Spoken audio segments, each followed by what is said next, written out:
Hi folks, Darren here. Very warm welcome back to the channel. First of all, just a quick thank you to over 1,000 subscribers now. That is really cool. So if you could just go and watch a couple of videos, that would be awesome. And I can start doing this a little bit more properly. But just on the topic of the day, I'm not sure if his class is controversial at this stage. However, it's worthy of talking about because of what the channel has been based on up until this point. Now, I watched a video the other day. It was the Dipped in Tone podcast, Rachel's podcast. They went over the top 20 of certain things on Reverb that sold for 2024. And they got onto amplifiers. I then watched Jonathan Cordy's sort of, not rebuttal, but his response to that. And then I watched a Jim Root interview. Well, I watched two of them with Dagan from PMT and Lee Anderton from Anderton's. I watched those videos. And it was very interesting to see that for this tour, Jim Root had moved over to the Neural DSP Quad Cortex rather than having his live rig. And he attributed it to things like shipping costs, I believe. But it did get me thinking, again, from someone who is a digital modeler user. And this is going to be again, possibly controversial term, but is the valve tube amp market dying? I'm going to caveat it with saying I don't believe that it is dying, but I believe that it is being affected by the digital modeling world. And there's a few reasons for that. So the first reason is if you've got something like a Neural DSP Quad Cortex, someone else has spent their hard-earned cash on a particular amplifier, captured it, and then you can then download that. With the Line 6 Helix, you can use any of those amplifiers that Line 6 has purchased, modelled, put into the Line 6 Helix. And again, it's the same with other brands. You got your Boss, you got your Ampere, all of the Kemper, Fractal. They are all doing the same thing, modelling or taking other amplifiers and capturing or profiling, etc., whichever way you want to call it. I've personally seen amplifiers that I have owned over the last sort of 20 years go up in price a lot on the second-hand market. Now, yeah, we can look at inflation and that type of thing, but in the grand scheme of things, is it because less and less people are buying amps, brand new or pre-owned, and more people are turning to digital modeling or letting someone do the work for them, i.e.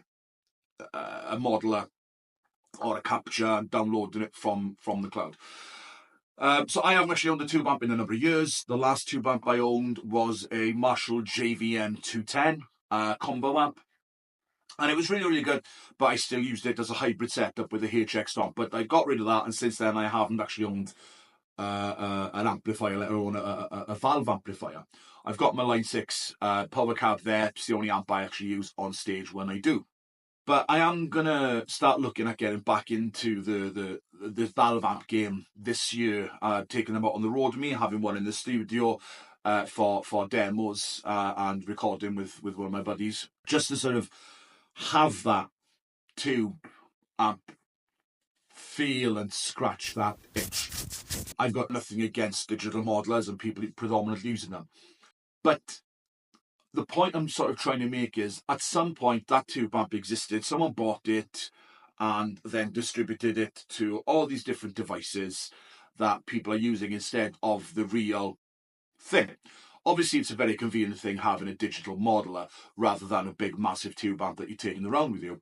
But are we losing something by not having an actual amplifier? Is the amp industry being affected because more people are going to go and buy something like a Line 6 or a Kemper rather than buying the real thing? There's a couple of factors in that. There's the cost aspect.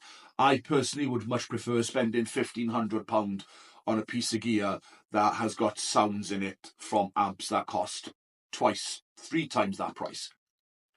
And that's the first point for me.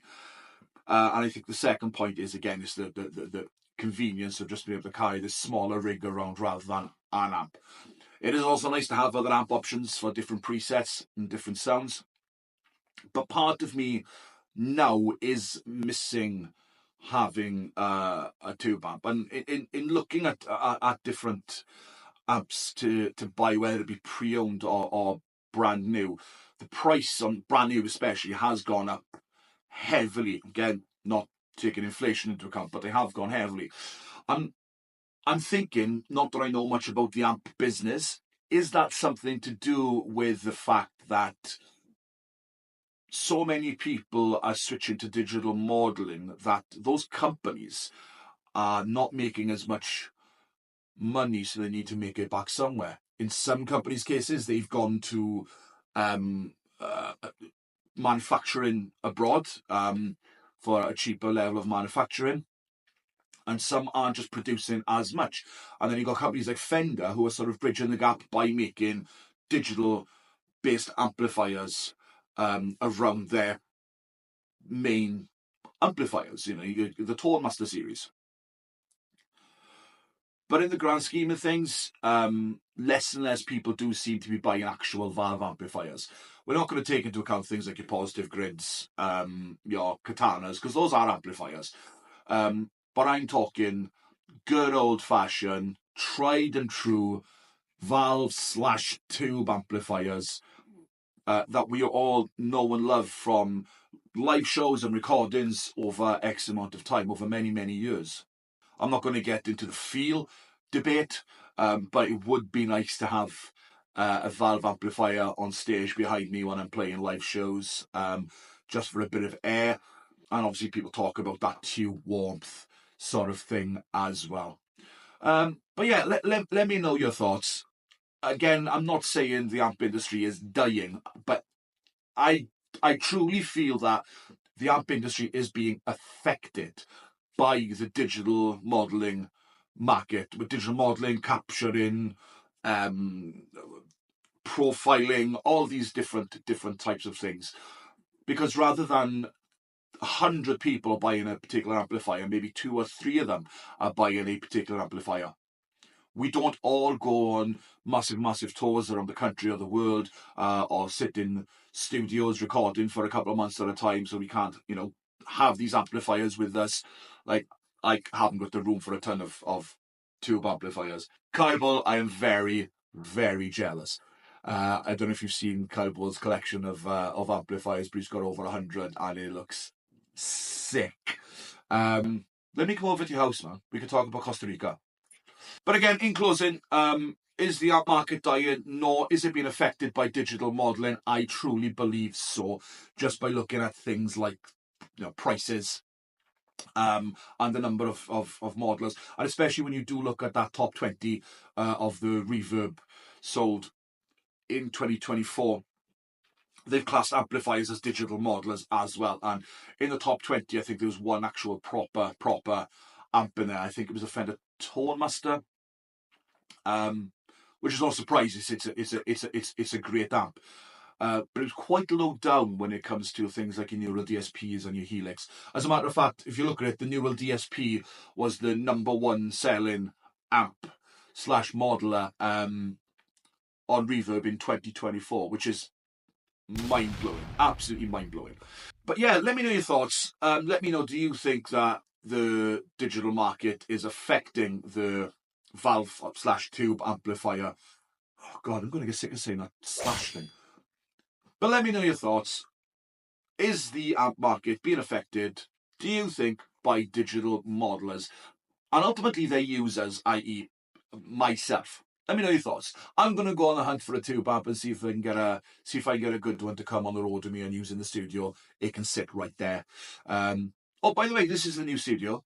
I have done things up in here with my partner. Still got a few posters to go up. The guitars are going to come down. Computer is there. The workstation's there. And yeah, it's going to look nice and pretty for different types of videos. So go and check out a couple of the Line 6 videos on the digital modelling side of things for bass, mainly more guitar stuff coming over the next few weeks. And this is just the first video in a run of content I am planning for this year. I'm also planning on going to the Birmingham guitar shows. So that's going to be real fun. I'm going to catch up with a couple of friends up there as well. So yeah, let me know your thoughts on the digital amp thing. And yeah, take it easy and I'll see you again soon. Bye!